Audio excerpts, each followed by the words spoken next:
You've been told you're tired because you're getting older. You've been told the weakness is normal. The inflammation, the brain fog, the recovery that takes 3 days instead of 1. All of it, apparently, just the natural price of being over 40. And maybe you've accepted that. Maybe you've adjusted your expectations, scaled back your training, stopped pushing as hard, started going to bed earlier, drinking less, eating cleaner, and still, somehow, you wake up already behind. Here's what nobody has told you. The fatigue is not in your head. The weakness is not a character flaw. And the inflammation spreading quietly through your system right now is not the inevitable cost of a life well lived. It is the symptom of a very specific, very measurable biological failure. One that begins deep inside each of your cells, in structures so small they're invisible to the naked eye, and so critical to your survival that when they begin to fail, every other system in your body starts to fail with them. I want you to sit with that for a moment, not as a motivational framing, as a clinical reality. Because what we are talking about today is mitochondrial dysfunction. And before you close this out because you think you already know what mitochondria are, I want to challenge you with the question that will define everything in this video. What if your fatigue has almost nothing to do with how much energy your mitochondria produce, and everything to do with how they decide to protect you? Don't answer that yet. Let it sit. This channel exists for one reason: to give adults over 40 the biological truth about what is happening inside their bodies, with precision, with evidence, and without the noise that fills most of the health and longevity space online. All protocols on this channel are reviewed by a clinical pharmacist and researcher, and all scientific references and evidence used are in the description below.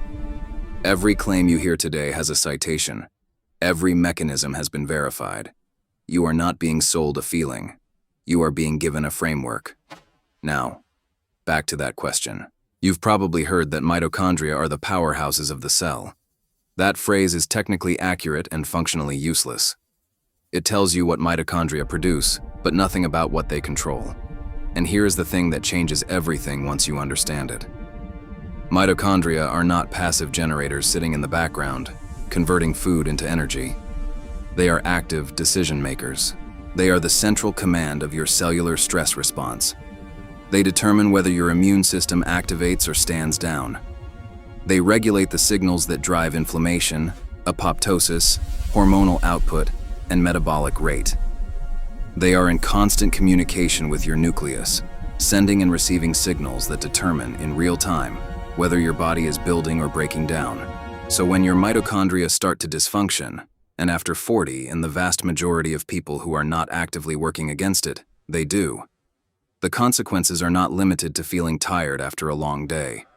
The consequences ripple through every system simultaneously. Your recovery slows not because your muscles are weaker, but because the mitochondrial signal to begin repair is delayed, attenuated, or simply not sent. Your hormones drop not because your glands are exhausted, but because mitochondria within those glands are failing to provide the energy substrate and signaling environment required for adequate production. Your brain fogs not because you are less intelligent, but because the neurons most dependent on oxidative phosphorylation, the most metabolically expensive cells in your body, are the first to suffer when mitochondrial output declines. This is a systems-level failure, and it begins decades before you feel it. What I'm about to show you is not a list of supplements. It is not a morning routine. It is a layered biological understanding of exactly what is happening inside your body right now. And by the time we reach the protocol, you will understand not just what to do, but why each element matters at the cellular level. That understanding is what separates genuine longevity from expensive guesswork. But first, that question. Why would mitochondria choose to produce less energy? Why, from an evolutionary standpoint, would the very engines of your survival begin to throttle down precisely when you need them most? The answer is more unsettling than you expect. The word dysfunction implies failure, a breakdown, something going wrong. But what mitochondrial research over the last 2 decades has made increasingly clear is that what we call dysfunction is, in many cases, not a failure of the mitochondria. It is a deliberate response, a protective strategy, one that made perfect sense 10,000 years ago, and is now slowly dismantling your biology in a world it was never designed for. To understand this, you need to understand what mitochondria actually do, beyond the powerhouse cliché. Inside each mitochondrion, a process called oxidative phosphorylation runs continuously. Electrons derived from the food you eat are passed along a series of protein complexes embedded in the inner mitochondrial membrane. Complex I, II, the 3, if, and finally complex V, ATP synthase. And as those electrons move, protons are pumped across the membrane, creating an electrochemical gradient. That gradient is the force that drives ATP synthesis. It is the currency your cells spend to do everything: contract muscle, fire neurons, synthesize hormones, repair DNA, regulate immune response. Without a functioning electron transport chain, none of those processes are adequately funded. Here is where it gets relevant to your body, specifically. As electrons move along this chain, some of them leak. Incompletely transferred, they interact with oxygen to form reactive oxygen species: superoxide radicals, hydrogen peroxide, hydroxyl radicals. In small amounts, these ROS are not the enemy. They are essential signaling molecules. They activate adaptive pathways. They trigger mitogen-activated protein kinase cascades, upregulate antioxidant enzymes, and communicate cellular stress to the nucleus. A certain level of mitochondrial ROS is how your body gets stronger after exercise. It is the cellular signal that says, adapt, rebuild, get better. But here is what changes after 40. The mitochondrial membrane, which must remain fluid and precisely composed to allow optimal electron transfer, begins to shift in its lipid composition. Cardiolipin, a unique phospholipid found almost exclusively in the inner mitochondrial membrane, begins to decline in concentration and degrade in structural integrity. Cardiolipin is not incidental to mitochondrial function. It is essential.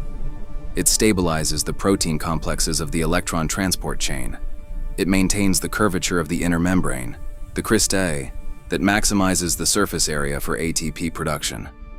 Without adequate cardiolipin, complex Y activity drops, electron leakage increases, and your mitochondria begin to produce less ATP while simultaneously generating more ROS than they can usefully manage. This is the tipping point, and most people cross it somewhere in their mid to late 30s. Once ROS production exceeds the threshold of useful signaling and enters the territory of oxidative stress, the cell receives a different kind of message, not adapt and improve. Instead, threat detected, reduce energy output, activate defensive pathways. This is where the mitochondria begin their deliberate downregulation. They throttle complex Y activity, which is already partially impaired, to reduce further ROS production. They activate the integrated stress response, a conserved cellular program that suppresses protein synthesis, reduces metabolic rate, and redirects resources toward damage control. In the short term, this is brilliant. It limits cellular damage. It buys time. In the long term, repeated daily, in tissues throughout your body for years, it is the biological basis of every symptom you have been told to simply accept. The fatigue, the blunted hormonal output, the slow recovery, the low-grade systemic inflammation that your last blood panel showed and your doctor described as slightly elevated but not a concern. But there is something about this process that almost no one explains. Not your general practitioner, not most functional medicine practitioners. Something about the way the mitochondria communicate their distress to the immune system, and what that communication triggers at a systemic level. Something that, once you understand it, reframes inflammation not as a disease but as a signal, and changes entirely what you should be doing about it. That layer is what comes next, and once you see it, you will not be able to unsee it. When a mitochondrion is under sufficient stress, when its membrane is compromised, when its ROS burden exceeds its antioxidant capacity, when its cardiolipin has degraded beyond the threshold of structural function, something happens that most people in the longevity space have never discussed publicly, despite the fact that it may be the most consequential mechanism in age-related disease. The mitochondria release signals into the cytoplasm, and eventually into the bloodstream that the immune system reads as the signature of bacterial invasion. This is not metaphor. This is evolutionary biology. Mitochondria are ancient.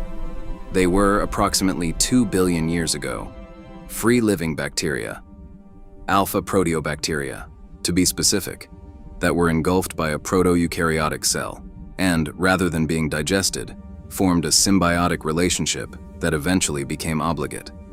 Over billions of years of coevolution, mitochondria transferred most of their genome to the nuclear DNA. But they Hora do retained their own alongamento mitochondrial DNA, matinal. circular, Eu só unmethylated, assisti TV without the histone pouco. packaging that protects nuclear DNA, Agora and they ter a retained other prancha para bacterial features, fortalecer o their core. membrane composition, their protein Essas architecture, batatas tão the boas. formyl Alonguei, peptides on their agora me mitochondrial hidratar. encoded Melhor proteins. cochilar.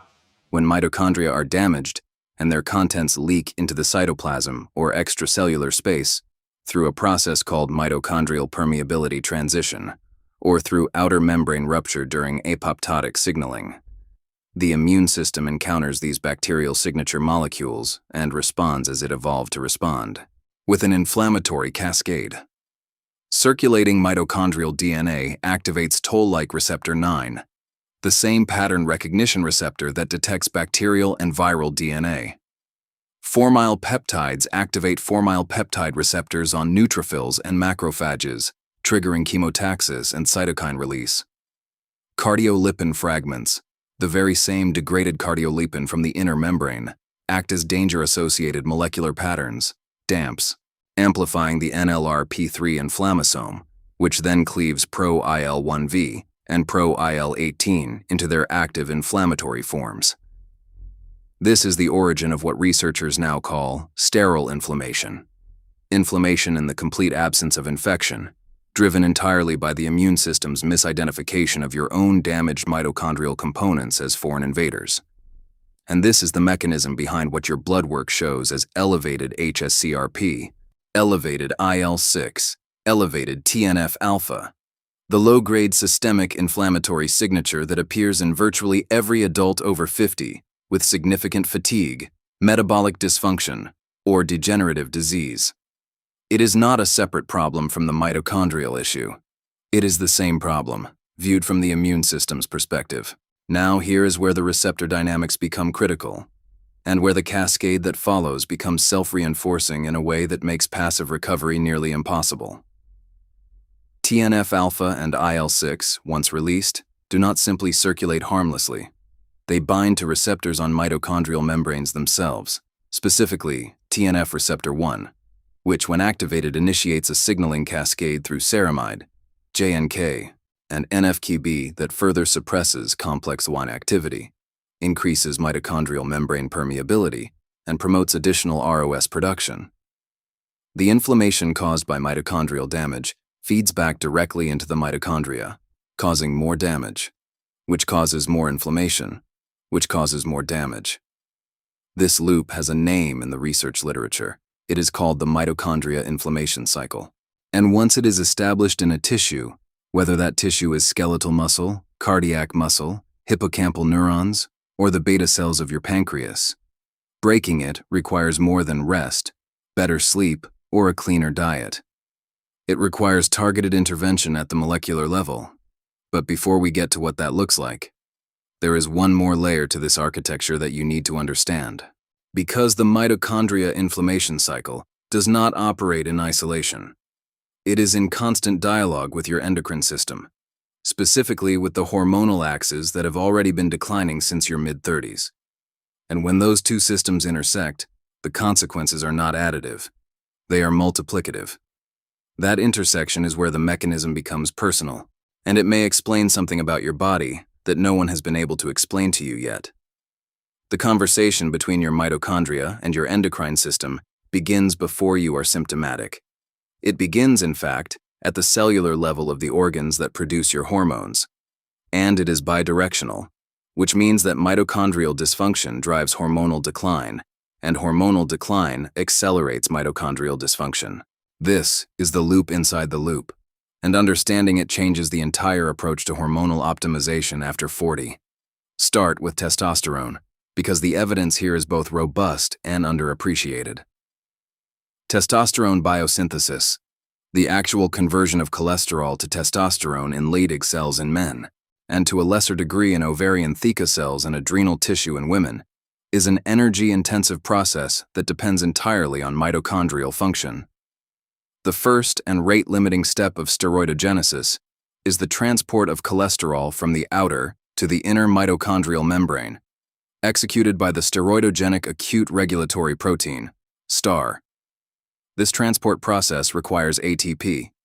It requires intact mitochondrial membrane potential. It requires a functional electron transport chain. When mitochondrial dysfunction reduces ATP availability in Leydig cells, as studies using transgenic mouse models with targeted mitochondrial DNA mutations have demonstrated, STAR activity drops, cholesterol transport slows, and testosterone production falls even in the presence of adequate LH stimulation from the pituitary. The gonads are not the primary failure point. The mitochondria inside the gonads are. A 2020 study published in Aging Cell demonstrated that men with the lowest mitochondrial membrane potential in their peripheral blood mononuclear cells had testosterone levels 34% lower than men with the highest mitochondrial membrane potential, after controlling for age, BMI, and lifestyle factors. This is not correlation seeking causation. The mechanism is established. If your testosterone has declined, and your doctor has ruled out primary hypogonadism, the question you have not been asked is, what is the mitochondrial health of your steroidogenic tissue? The cortisol axis tells a parallel story. Cortisol, synthesized in the adrenal cortex, follows the same mitochondrial-dependent cholesterol transport mechanism. But cortisol has an additional relationship with mitochondria that operates in the other direction. Elevated cortisol, particularly the chronic low-amplitude cortisol elevation seen in adults under sustained psychological and physiological stress, directly suppresses mitochondrial biogenesis by downregulating PGC-1A, the master transcriptional coactivator that governs the production of new mitochondria. PGC-1A is activated by exercise, cold exposure, caloric restriction, and the sirtuins, SIRT1 and SIRT3 specifically. It is suppressed by elevated cortisol, by inflammatory cytokines, and by high insulin levels. When PGC-1A is chronically suppressed, your cells stop making new mitochondria. And here is the detail that matters most. Mitochondria have an average lifespan. Without continuous biogenesis, without the production of new mitochondrial components to replace damaged ones, the average quality of your mitochondrial pool declines. Older, damaged mitochondria are not replaced. They accumulate. Their ROS output increases, their ATP production falls, and the cycle from block 3 intensifies. Now think about what this means in terms of symptoms you have felt in your own body. The afternoon energy crash that no amount of sleep seems to fix.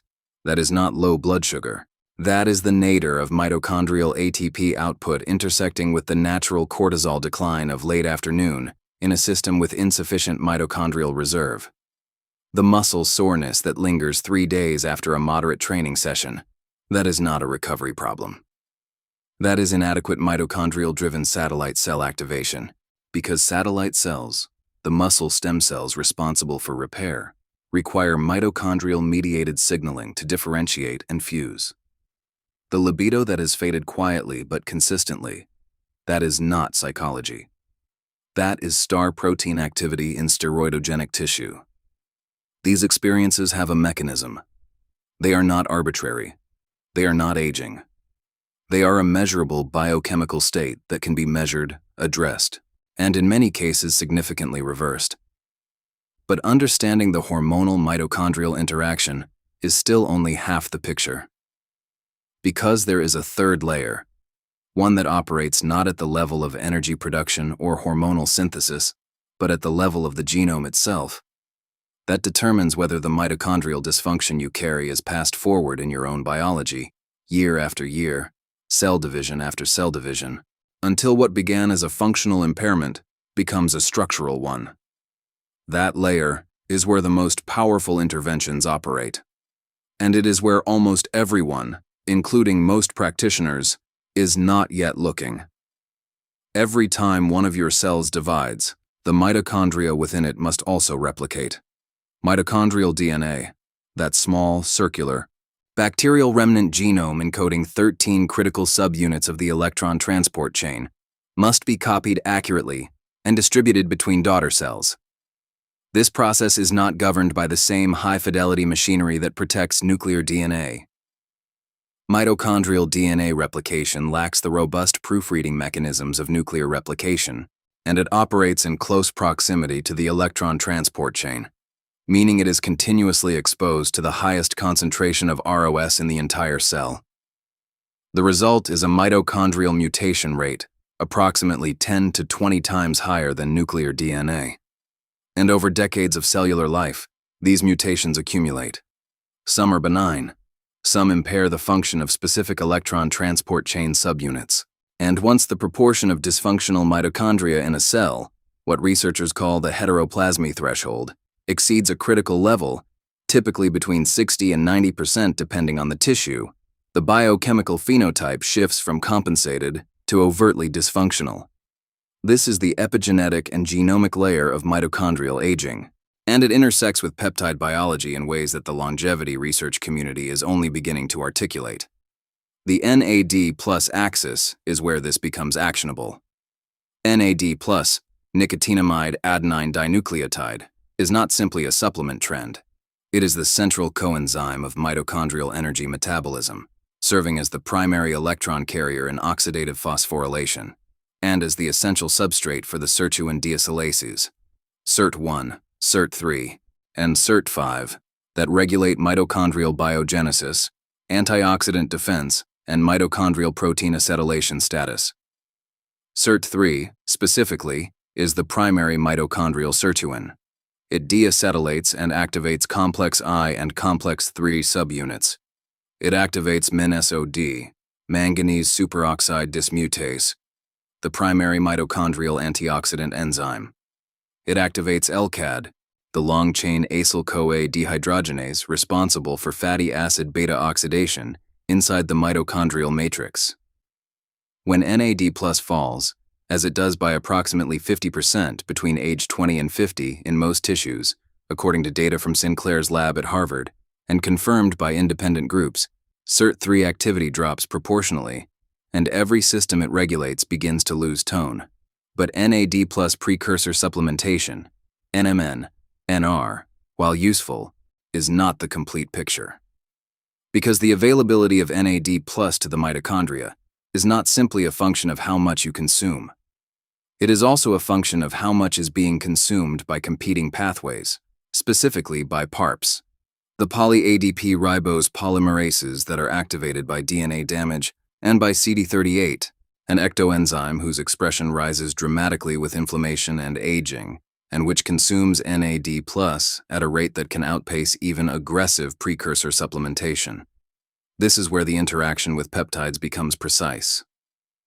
Certain bioregulatory peptides, short-chain amino acid sequences that function as signaling molecules, have demonstrated direct effects on mitochondrial membrane integrity, complex I and IV activity, and mitochondrial biogenesis signaling. Epithalon, a tetrapeptide derived from the pineal gland's epithalamin, has been shown in multiple Russian and subsequent international studies to upregulate telomerase activity and reduce mitochondrial ROS accumulation in aging tissue, with the proposed mechanism involving the restoration of epigenetic methylation patterns that govern mitochondrial gene expression.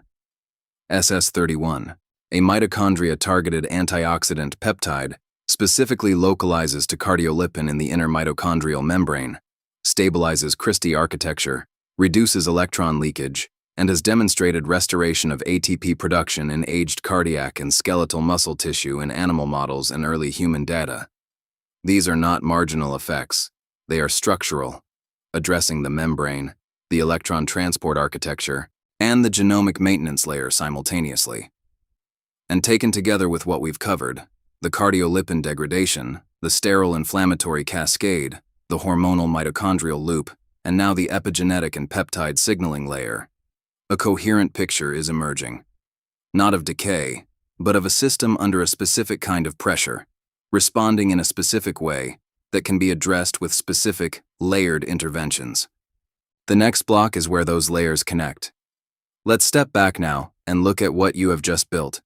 You have, in the last 4 blocks, constructed a model of biological aging that bears almost no resemblance to what most people believe is happening to them. You did not learn that you are tired because your cells produce less energy as a passive consequence of time. You learned that your cells are producing less energy because your mitochondria made a decision driven by structural damage, epigenetic drift, and a self-reinforcing inflammatory signal that the system cannot resolve on its own. Think of it this way. Imagine a power grid for a city. At first, the grid runs efficiently. Power plants operating at capacity, transmission lines intact, demand and supply balanced. Now introduce a slow, persistent fault in the insulation of the transmission lines. Electricity begins to leak. Reactive sparks, the cellular equivalent of ROS, begin to accumulate at the fault points. The grid management system detects the instability and, to prevent a catastrophic short circuit, begins to reduce output from the power plants. The city dims. Some districts go dark. The people in those districts, your skeletal muscles, your hypothalamus, your steroidogenic tissue, your hippocampus, begin to function on reduced supply. And because the power reduction itself creates further stress, secondary faults appear. The grid that was dimmed to prevent failure begins to fail from the dimming itself. This is the mitochondrial inflammatory hormonal loop you now understand at a mechanistic level. The cardiolipin degradation is the insulation fault. The ROS accumulation is the sparking. The integrated stress response and complex I downregulation is the deliberate output reduction. The sterile inflammatory cascade, DAMPs, NLRP3 inflammasome, TNF-alpha feeding back into the mitochondria, is the cascade of secondary faults. The hormonal decline, the PGC1A suppression, the NAD plus depletion through CD38 and PARP, these are the districts going dark, and the man or woman over 40 sitting across from a doctor being told that their fatigue is normal, that their labs are within range, that this is just what aging looks like. That is the city whose grid management team has decided the fault is irreversible and reduced the power budget permanently. It is not irreversible. That is the entire point of everything you are about to hear. But you need to understand something critical before we move to the protocol. The reason most interventions fail, the reason most people who try NAD plus precursors or CoQ10 or even testosterone replacement feel partial improvement at best, is not that these tools lack efficacy. It is that they are applied in isolation, without respect for the sequence in which the cascade unfolds or the hierarchy of which damage must be addressed before downstream interventions can work. You cannot replenish NAD plus effectively if CD38 is running at maximum consumption driven by chronic inflammation, and you have not addressed the mitochondrial damage triggering that inflammation. You cannot restore testosterone output by stimulating LH if the Leydig cell mitochondria lack the structural integrity to execute steroidogenesis. You cannot drive mitochondrial biogenesis through PGC1A if cortisol is chronically elevated and suppressing the very transcription factor you are trying to activate. Sequence matters. Hierarchy matters. Understanding why each element is placed where it is in the protocol is the difference between spending thousands on supplements and actually rebuilding a system. The next block is where we begin building that sequence. And the first principle of the protocol, the one that almost no one gets right, is not what you take. It is what you address first. The first principle of this protocol is reduction before restoration. This is the insight that separates a targeted mitochondrial recovery strategy from the chaotic supplement stacking that dominates most biohacking discourse. Before you add anything, before you introduce a single molecule intended to restore mitochondrial function, you must reduce the burden that is driving the dysfunction in the first place. Because if the NLRP3 inflammasome is active, if CD38 is consuming your NAD+ as fast as you can precursor it in, if TNF-alpha is feeding back into your complex I and keeping your electron transport chain in suppressed mode, then every restorative intervention you introduce is fighting against a headwind that will consistently outrun your investment. Reduction before restoration. This is principle 1. Principle 2 is membrane integrity before energetics. The reason most CoQ10 and NAD+ protocols deliver disappointing results is that they attempt to improve electron transport chain function without first addressing the structural environment in which that chain operates. The inner mitochondrial membrane, its cardiolipin content, its fluidity, its curvature, is the substrate on which all of oxidative phosphorylation occurs. If the membrane is compromised, adding more electron carriers does not restore function. It is the equivalent of adding better fuel to an engine with a cracked block. The architecture must be addressed first. Principle 3 is biogenesis before optimization. Adding more support to existing, damaged mitochondria has a ceiling. The ceiling is determined by the proportion of functional to dysfunctional mitochondria in your tissue pool, the heteroplasmy ratio. Increasing the production of new, genetically intact mitochondria through targeted PGC1A activation shifts that ratio over time, diluting the dysfunctional pool and increasing the proportion of high-fidelity mitochondria contributing to your energy production. Before I continue, if you have made it this far into this video, you understand, probably better than 90% of the people in any given gym or clinic, what is actually happening inside your biology after 40. This channel is built for that level of reader. And if you are not subscribed yet, I want to invite you to do that now. Not as a formality, but because we are approaching a significant milestone for this channel, and every subscriber is a signal that this level of depth has a place in this space. Everything here is reviewed by a clinical pharmacist and researcher. You will not find this anywhere else without paying for a consultation. Subscribe, and you'll have access to everything as it comes. Now, with those 3 principles established, let's begin building the actual structure of the protocol, because principles without sequencing are still just philosophy. The intervention stack operates in 4 phases, each building on the last. Phase 1 is inflammation and oxidative stress reduction, interrupting the mitochondria inflammation cycle at its immune effector end. Phase 2 is membrane restoration, targeting cardiolipin directly and correcting the lipid environment of the inner mitochondrial membrane.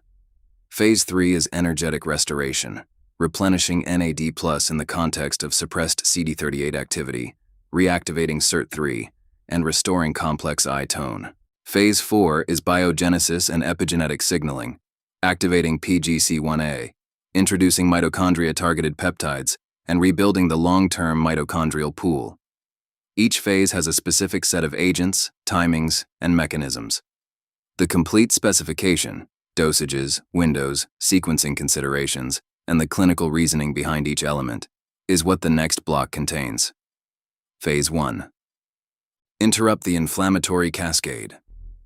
The goal of Phase 1 is to reduce NLRP3 inflammasome activation, lower circulating inflammatory cytokines, and decrease CD38 ectoenzyme activity, creating the biochemical conditions under which phases 2 through 4 can actually work. Quercetin phytosome, 500 1000 mg daily, with a meal containing fat, for bioavailability. Quercetin is a direct, established inhibitor of the NLRP3 inflammasome at concentrations achievable with supplementation. It also inhibits CD38, reducing the competitive consumption of NAD+. Use the phytosome form. Standard quercetin has approximately 17% oral bioavailability. Phytosome formulations achieve 20 times greater absorption. Apigenin, 50-100 mg daily.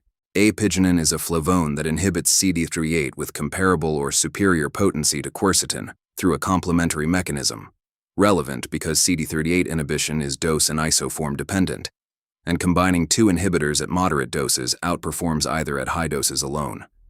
Apigenin additionally has demonstrated SIRT1 activation in vitro. High-dose omega-3 fatty acids, 3-4G EPA DHA daily. Omega-3 fatty acids, particularly EPA, suppress NF-κB-mediated cytokine production, reduce IL-6 and TNF-alpha output from macrophages, and, critically, serve as direct substrate for cardiolipin remodeling in the next phase. Phase 1 and Phase 2 share a substrate. This is by design. Phase 2. Membrane restoration. Cardiolipin is approximately 18% linoleic acid by composition in healthy young tissue. As aging progresses, this composition shifts. Linoleic acid is replaced by more oxidation-prone fatty acids, compromising membrane fluidity and cristae architecture. The goal of Phase 2 is to restore the lipid environment of the inner mitochondrial membrane. MitoQ or SKQ1. These are mitochondria-targeted antioxidant molecules, ubiquinone or plastoquinone, attached to a lipophilic cation that concentrates them 100 to 1.000 times within the mitochondrial matrix relative to cytoplasmic levels. MitoQ at 10-20 mg daily has demonstrated reduction in mitochondrial oxidative damage, protection of cardiolipin from peroxidation, and improvement in mitochondrial membrane potential in human trials. It is Phase 2's foundational element. SS31, elamipretide. Currently available as a research peptide. 1-5 mmol subcutaneous injection, 2-4 times per week. SS31 binds directly to cardiolipin in the inner mitochondrial membrane, stabilizes cristae morphology, reduces superoxide production at complex 1-3, and has demonstrated restoration of ATP production rate by 25 to 40% in aged cardiac tissue in preclinical models. Early human data in heart failure patients shows improvement in exercise capacity. This is one of the most structurally specific interventions available for the mitochondrial membrane. All protocols on this channel are reviewed by a clinical and research pharmacist, because accuracy here is not optional. Phase 3. Energetic Restoration NMN, nicotinamide mononucleotide, 501, 0.0 mg daily, taken in the morning. NMN bypasses the rate-limiting step of the NRK pathway and enters the NAD+ biosynthetic route more directly than NR in most tissues. With CD38 activity reduced through Phase 1 interventions, NAD+ replenishment through NMN becomes substantially more effective. Timing in the morning aligns with the circadian rhythm of NAD+, which peaks in the morning and is required for SIRT1-mediated regulation of circadian clock genes, including BMAL1 and clock. Ribose, 510G daily. D-ribose is the rate-limiting substrate for de novo purine synthesis and ATP regeneration via the adenine nucleotide pool. In mitochondrially stressed tissue, particularly cardiac and skeletal muscle, ATP pools are chronically depleted, and ribose supplementation has demonstrated accelerated recovery of cellular energy charge. Magnesium malate or glycinate, 300-400 mg elemental magnesium nightly. ATP is biologically active only as the MgATP complex. Magnesium deficiency, present in a significant proportion of Western adults, directly impairs ATP utilization.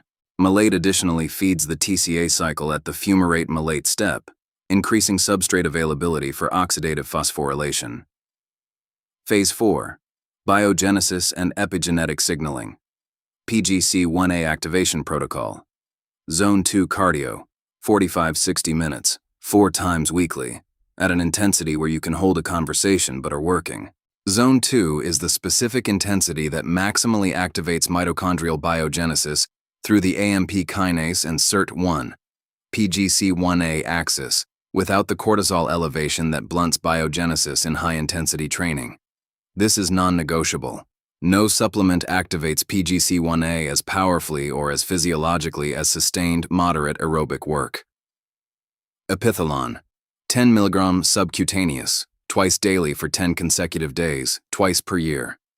Epithalon, a tetrapeptide, has demonstrated restoration of epigenetic methylation patterns in aging tissue, upregulation of telomerase activity, reduction of mitochondrial ROS in pineal and hippocampal tissue, and improvement in circadian rhythmicity, which directly affects the NAD+ circadian axis.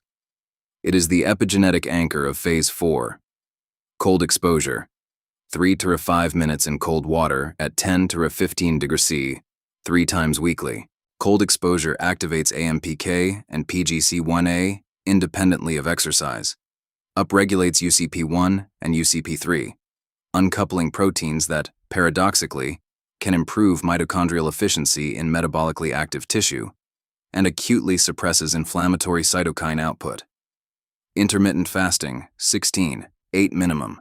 The compressed eating window activates AMPK during the fasted state, suppresses mTOR, which competes with mitochondrial biogenesis for cellular resources, and extends the period of NAD+ availability to the sirtuin system rather than to anabolic processes. Combined with the morning NMN, this creates a metabolic environment in which SART1 and SART3 can operate at near-optimal substrate concentration. This is not a static protocol. It is a living framework, one that evolves as your biology responds and as the research moves forward. What matters now is that you have the sequence, the hierarchy, and the mechanistic rationale behind every element. Come back to the question from the beginning. Why would your mitochondria choose to produce less energy? You know the answer now. Not as a concept, as a mechanism. You know that the fatigue you have been living with is not the absence of something you once had. It is the presence of something your body believes it needs to protect you from. A self-reinforcing cascade, ancient and elegant, that once kept humans alive through acute infection and injury, and is now running continuously, at low amplitude, in the background of every hour of your adult life after 40. You know that the inflammation you carry is not a separate condition. It is a direct communication from your damaged mitochondria to your immune system. A distress signal written in the language of bacterial invasion, because that is the only language your immune system learned over 2 billion years of evolution. You know that your hormones have not simply declined because of age. They have declined because the steroidogenic machinery requires a mitochondrial substrate to function, and that substrate has been rationed. And here is what you now understand that most people never will. The transformation that you are looking for, the return of the energy, the clarity, the physical resilience, the sense of operating with full capacity, does not require that you reverse time. It requires that you interrupt a specific biological cascade in a specific sequence with specific tools targeted at the correct layers of the mechanism. You began that process in this video, not in the protocol section, here in the understanding. Because the most powerful intervention available to any system is accurate information about what that system is actually doing. The protocol is the action. The understanding is the leverage, and leverage is what determines whether effort becomes result. There are people in your life, men and women your age, or approaching your age, who are still being told that what they feel is normal, that the dimming is inevitable, that the grid was never designed to run at full capacity forever. They do not know that the fault is in the insulation, not the power plant. They do not know that the output was deliberately reduced, and that it can be deliberately restored. Share this video with 5 of them, not because of the channel, because of what they do not yet know, and what it is costing them every single day they do not know it. Leave a comment below, not a reaction, a thought. What was the mechanism in this video that shifted something for you? And if there is a topic you need this depth of treatment on, a peptide, a pathway, a symptom you have never had properly explained, write it below. This channel is built from those questions. Follow for daily content. Every piece is built to this standard, reviewed, cited, and designed for the kind of person who is no longer satisfied with surface-level answers. The grid is not broken. It was dimmed, and now you know exactly how to turn the lights back on.